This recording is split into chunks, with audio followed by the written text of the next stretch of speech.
Hello বন্ধুরা, Russian মেয়েদের মতো ফর্সা দেখে একদম বিউটি পার্লারে সাজানো গুছানো কালার দেখে আপনি ইট কিনতে গেলেন। ইটটা একদম ফর্সা ধপধপ করছে। আপনি কি ভাবলেন ভালো ইট? মোটেও ভালো ইট নয়। জেনে নিন আমার ভিডিওতে আজকের কোন ইটটা ভালো। হ্যালো বন্ধুরা, কেমন আছেন? আশা করি সবাই খুব খুব ভালো আছেন, আমার পরিবারের সঙ্গে যুক্ত আছেন। তো আজকে যে বিষয়টা নিয়ে কথা বলবো আমি, সেই বিষয়টা হচ্ছে ইট কী করে চিনবেন, যে ভালো ইট না কমা ইট, আমা ইট না পুরো একদম পুড়েছে সেই ইট। তো এক নম্বর ইট আপনি কী করে চিনবেন? তো সেটা চেনার জন্য আজকে ভিডিওটা করব। চলুন আমার ভিডিওর সঙ্গে থাকুন। ভালো ইট খারাপ ইট বুঝবেন কী করে, চলুন আপনাদের দেখায়। তো আমি এখানে কিছু ইট রেখেছি। ইটগুলো হচ্ছে আপনার একদম এক নম্বর ইট। তো এক নম্বর ইট আপনি দেখে বুঝবেন কী করে? অনেক সময় দেখবেন ইট ভাটায় যাবেন, ইট দেখতে, ইটের কালার দেখে আপনারা পছন্দ করেন। দেখবেন অনেক সময় এরকম ইটের কালার, এই যে দেখবেন সাদা সাদা সাদা সাদা কালার হয়ে আছে ইটে, এই যে এরকম সাদা সাদা কালার। আপনি সেই কালারটা দেখে ইটটা চয়েস করলেন, কিন্তু কালার দেখে ইট চয়েস করবেন না। কালারটা কোথা থেকে আসে জানেন? কালারটা মূলত আসে ইট যখন মানে মাটি, ইটের যে মাটিটা মাখায় হয়, সেই মাটিটাতে ব্যাপক পরিমাণে ইউরিয়া ছড়ায়। মানে যখন ইটটা মাখায় হচ্ছে মাটিটা, সেই ইটটাতে প্রচুর পরিমাণে ইউরিয়া ছড়ায়। যে ইউরিয়া মানে ধান জমিতে কিংবা জমি চাষে ইউজ করা হয়, সেই ইউরিয়া ছড়ায়। সেই ইউরিয়া ছড়ানোর ফলে কী হয়, যখন ইটটা পড়ে তো এরকম সাদা সাদা সাদা সাদা দাগ চলে আসে। সবসময় সাদা কালারটা দেখে আপনি নিতে যাবেন না, যে হেভি দেখতে লাগছে ইটটা একদম তাহলে এক নম্বর ইট হবে, এরম দেখে নিতে যাবেন না। ইট সবসময় চেষ্টা করবেন। আর ইটে একটা জিনিস লক্ষ্য রাখবেন, ইটের এখন বেশিরভাগ, আগে তো গরুর পা দিয়ে মানে গরুর দিয়ে ইটকে মানে মাটিটাকে মাখা হতো, গরুকে মানে ঘুরিয়ে ঘুরিয়ে ঘুরিয়ে গরুর পা দিয়ে মাখিয়ে মাখিয়ে ইটটা মাখা হতো। এখন তো গরুর পা দিয়ে হয় না, এখন বেশিরভাগ হয় আপনার ওই মেশিন দিয়ে মাখাই হয়।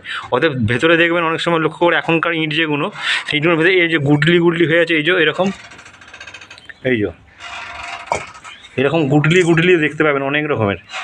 এগুলো কারণটা কী হচ্ছে বলুন তো? এগুলো আগে গরুর পা দিয়ে মাখাই হতো বলে ইটটা ভালো রকম মানে মিক্স হতো। এখন ওই মেশিন দিয়ে হয়, ভেতরে তারপরে কি হয়, এরকম গুডলি গুডলি থেকে যায়। অনেক ইটের ভেতরটা ভাঙবেন, দেখবেন এরকম গুডলি গুডলি ছোটো ছোটো ছোটো ছোটো অনেক কাদার ডেলার মতো হয়ে আছে।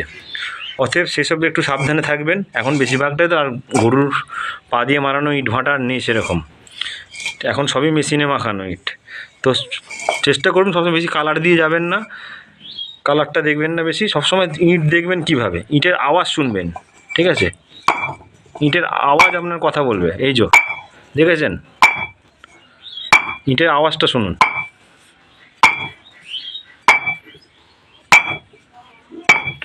ইটের আওয়াজ সেম হবে। এক নম্বর যে ইট হবে, ইটের আওয়াজ এরকম হবে। আর দু নম্বর যদি ইট হয় না, ইটের আওয়াজটা এত পরিষ্কার হবে না। সেই যেমন ঢোল বাজে যখন ঢুপ ঢুপ ঢুপ ঢুপ করে, তবলার যেরকম আওয়াজ হয় এরকম ঢুপ ঢুপ ঢুপ ওইরকম করে আওয়াজ হবে। হারগিস এরকম আওয়াজ হবে না। এই দেখুন, এটা হচ্ছে এক নম্বর ইটের পরিচয়, ঠিক আছে? আর এক নম্বর ইট কী হবে, বেশি লালচে ভাব হবে। এই দেখুন, এরকম লালচে ভাব হবে, পুরোটা লালচে ভাব হবে। অতএব সবসময় চেষ্টা করবেন ইট কালার দেখে মানে পরিচয় দেবেন না, ইট কালার দেখে কিনবেন না। ইটের আওয়াজ যাবেন, ভাটায় যাবেন, দুটো ইটকে ধরবেন, এরকম একটা ইটের সঙ্গে একটা ইট ফেলবেন, এই যে দেখুন পুরো ঘন্টা বাজার মতো ইটের আওয়াজ হচ্ছে, ঠিক আছে? এইরকম ইট দেখবেন সবসময়, এরকম ইট নিয়ে আসবেন, ঠিক আছে? বেশি কালার দেখে ইট নিতে যাবেন না, তাহলে কিন্তু ভালো হবে না। বেশি সাদা সাদা ইট যেগুলো নিয়ে আসবেন দেখবেন অনেক আমা ইট, ওগুলো কিন্তু মোটেও ভালো ইট নয়। দেখবেন দেখতে হেভি লাগছে, সুন্দর লাগছে, ওগুলো কিন্তু মোটেও ভালো ইট নয়। ইট দেখার এক নম্বর প্রসেস আপনাদের দেখিয়ে দিলাম।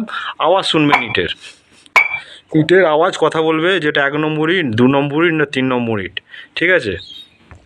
তো অবশ্যই যেটা বললাম, ইটের আওয়াজ শুনবেন, আওয়াজ দেখে ইটের পরিচয় বুঝতে পারবেন, যেটা এক নম্বর, দু নম্বর না তিন নম্বর। তাতে আওয়াজ যেটা ভালো হবে, যদি ইটটা যদি ক্র্যাক মতো হয়, ইটটা যদি এবড়ো খেবড়ো হয়, ইটে দাগি দাগি একটা জল দাগি ইট পাওয়া যায়। জল দাগি ইট বলতে কী বলুন তো, যখন ভাটায় যখন ইট তৈরি হয় কাঁচা অবস্থায়, যখন জল টল যদি পড়ে, সেটা দেখবেন ইটে ফোটা ফোটা ফোটা ফোটা দাগ পড়ে যায়, তো সেটা জল দাগি ইট। তো সেই ইটটাও যদি আওয়াজ যদি ভালো হয়, জানবেন ওটাও ভালো ইট। অতএব বেশি ফর্সা চকচকে ধপধপে থেকে নিতে যাবেন না, তাহলে কিন্তু ঠকে যাবেন, ঠিক আছে?